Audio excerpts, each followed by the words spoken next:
The other day, I was browsing X and I came upon this post that Puppet Combo made. He said, "Send me some inspirations for horror locations." And I started going through these and I thought that like some of these were pretty cool. The first one and the more popular one that got the most like likes was this McDonald's.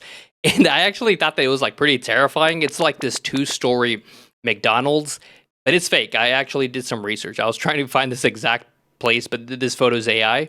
But it got me thinking like, what locations would make really good Puppet Combo games? First of all, I think that a fast food setting like McDonald's, Burger King, anything like that, like dilapidated, I think would be pretty freaking scary to be honest. Like especially if you kept it in the settings of like the 90s, early 2000s, like bright walls, the playpens, all of that stuff, the bright lights. I think in the game would work really well in a Puppet Combo setting. I think it'd be freaking terrifying, especially if they have like a mascot like Ronald McDonald or like, Ronald McDonald's friends, which I don't think they really do that anymore. I think he like got outs. And I kind of wanted to see what other settings would kind of make sense for a Puppet Combo game. Like there was like this like carnival theme thing here, which I think a carnival is kind of like a dead giveaway for like a horror Puppet Combo setting. I don't know if that would really work really well. I think that's kind of like a catch-all. An abandoned Kmart. We still have one of these like near my house. Like it's still the Kmart. They haven't done anything. It's been abandoned for like 10 years. I don't know what they're gonna put there, but this would be a good setting. Any big department store like Kmart, if you guys remember Sears, you guys remember Mervyn's? You guys are probably too young, but a Mervyn's like being locked in there like an abandoned one and you're being chased by a killer, the big aisles, the dilapidated buildings, I think that would work. A modern Best Buy. I don't know about this one. I think the blue walls would actually look really cool with like a VHS filter and like the electronics section with like the TVs and everything. I think that would be pretty cool. You have like some of the TVs broken, but I don't know. I think there'd be better settings. We also have an airport. I think that'd be pretty scary. Like you're the only one in like this big wide open airport. I think that'd be pretty terrifying. Someone mentioned Seattle.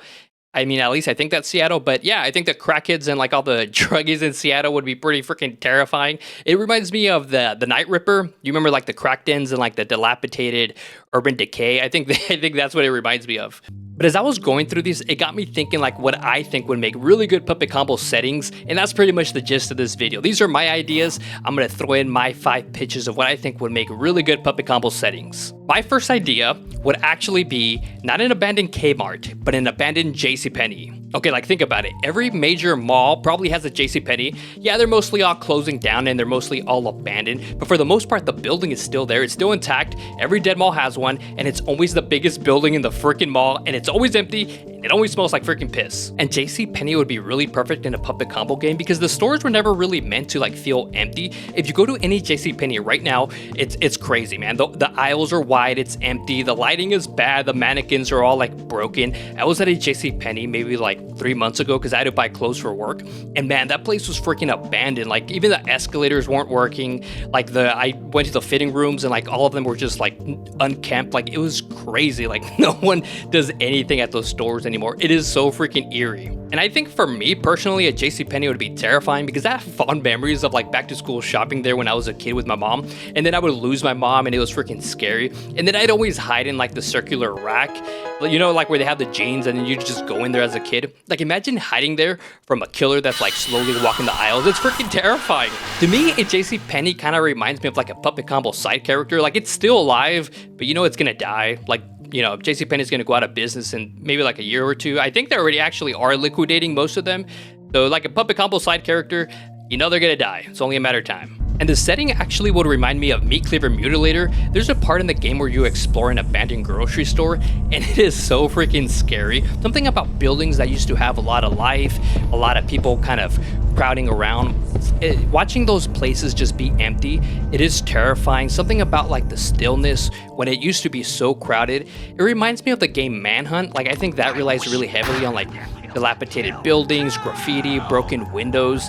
It just that setting, I don't know why, I really dig it. I think it's underutilized. But then again, I did grow up with movies like Escape from LA, Escape from New York, The Warriors, like just showing like city landscapes that are like abandoned and destroyed. I think it is a very underutilized tool. And I think Puppet Combo did a really good job with this with the Night Ripper, like just going through the alleys, the cities. It's all like run down and just like, you could tell that just scummy people live there. Something about that, is so scary. Or like the game Condemned. You guys remember that game? I think that was like the first game on Xbox 360. But you guys, some of you guys might be too young for that. And for me, my next choice, for choice numero dos, I would pick a Chuck E. Cheese. But when I say Chuck E. Cheese, I mean the ones from like the 90s and like the early 2000s. Because the other day, my wife and I, we actually went to go grab boba, and next door there was a Chuck E. Cheese. And dude, they changed it completely. Like the logo, the mouse is different. Like I was so shocked by it because I hadn't seen Chuck E. Cheese in a long time. And it's like when I looked at it, I was like the Godfather meme. You know, like they massacred my boy, that meme. I was so shocked that they changed it. So when I say Chuck E. Cheese, I mean the retro one. It could really work, like being stocked in an arcade, like a playhouse setting, you know, dark corners, being jumped and like having jump scares by like the animatronics. I think it fits the retro aesthetic that we all love. You would just have to make it like really scary and keep the puppet combo like DNA formula intact, because you're gonna get compared to Five Nights at Freddy. But you know, Five Nights at Freddy does not own the concept of a scary arcade and being scared by animatronics. And for setting number 3, I think this would be a really good one. It'd be a Spirit Halloween store in February. Now this one wouldn't be abandoned, it would just kind of feel abandoned because, you know, it's a Spirit Halloween store in February. There's gonna be no one there. There's gonna be no music, no employees, just temporary walls, bare concrete floors, and whatever leftover hooks where masks used to hang. I've always found Spirit Halloween stores a little unsettling because like it's kind of an illusion, like that store is never really meant to be permanent. I think like something about like a store that's not really permanent fixture. So it would pretty much be like a puppet combo game where the props are still there, like all the scary stuff, but the people aren't. So you don't really need a lot of jump scares, like just the whole setting that you're being watched, but no one's there, nothing's really there. I think that would work really well. And now the next one I think is a setting that is underutilized as well, but I would pick a desert setting. Everyone thinks that horror needs a lot of darkness, but I think that it would be the opposite in this setting.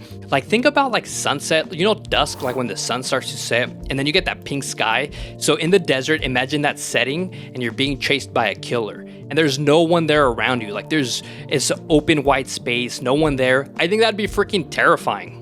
I live in California and maybe about like 5 hours away from me, there's this place called Salvation Mountain.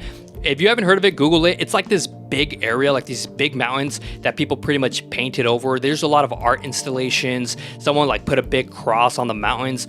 Like if you look at it, you know exactly what I'm talking about. There's a lot of hippies, a lot of druggies that hang out over there. It's basically a desert, urban, like decay landscape. It is actually really eerie. It's really cool to go take photos there, but that's exactly what I'm picturing here, okay? I think when you mix all of that together, like a desert setting with man-made like sculptures and man-made buildings, and then like hand-painted messages where like no one's really been there, I think that adds an element of eeriness. Like when you find little clues that someone like wrote something or someone's been there in a setting that doesn't have a lot of people traveling by there, it is freaking terrifying. And I think for my last setting, and I think this is like kind of the more generic one, I would say a closed movie theater, but like a retro one. And this I feel like obviously would fit really perfect for Puppet Combo, like a closed movie theater from like the 80s or the 90s, and not just closed down, but I mean like abandoned. Like posters for old movies, you can have like old Puppet Combo games, you could even have like kind of like jokes or like, you know, like little slasher kind of innuendos, or you can even use the killers as like posters. The carpet design, you guys already know what I'm talking about. Popcorn on the floor. It looks like you could smell the freaking place. You can smell the freaking popcorn and the butter. The freaking floors are all sticky. But like the floors in the lobbies and then the big screens, that wouldn't be the scariest part. What would be scary is actually going behind in the projector rooms. Like you'd go to the maintenance corridors, you'd go to the projector rooms, you'd find like clues in there, you'd find keys back there. I think that setting would work really perfectly. Something about like, you know, you being in this place where you watch horror movies, but now you're actually inside it, kind of living it. I think that adds like another element of fear. And I think for like all my choices, except for maybe the desert and maybe the Spirit Halloween store, they all are places that are meant to be crowded. They're places that once housed a lot of people. You know, they were bustling, they were busy. There were places that you used to go to as a kid, right? But now seeing them empty, something about that like nostalgic feeling, and now you see it in like a liminal like space setting, it's terrifying. It doesn't even need to be terrifying in the sense of like something's gonna jump out. Just seeing it completely empty and like not cared for, like no one's been there. I don't know, that just is freaking scary to me. You can hear a pin drop. That to me is a perfect Puppet Combo setting. Let me know in the comments what you guys would think would be a really good Puppet Combo setting. I think Puppet Combo does a really good job at like picking settings. I think that in the game, I would say the setting is maybe 25% scary, and then the killer is the other 75%, and that makes the whole game scary. Or no, I would say 40%. I would say the setting adds 40% scary, and then the killer is the other 60%. So setting is really important.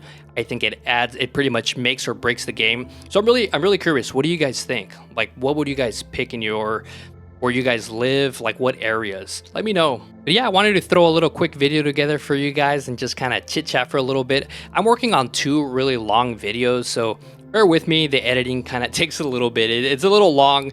You got to kind of start chucking through these videos, especially when they're like 25 and 30 minutes. You know, those things take for freaking ever, man. And if you guys have any suggestions on what other games you guys want me to play, let me know as well. I'll play them, I'll break them down. You know, I like doing all that stuff. I'm working on some lesser known Puppet Combo titles, so I'm not just focusing on like the main ones. I will try to kind of make my way across all of them, and then maybe some Torture Star, some other like indie horror games as well. I want to finish the Fears to Fathom. Those are really good as well. But any suggestions, let me know. But I really want to know what settings you guys would pick in a Puppet Combo game. So let me know down below. Thank you guys so much for watching my video, sticking around. I really do appreciate it. Thank you guys so much.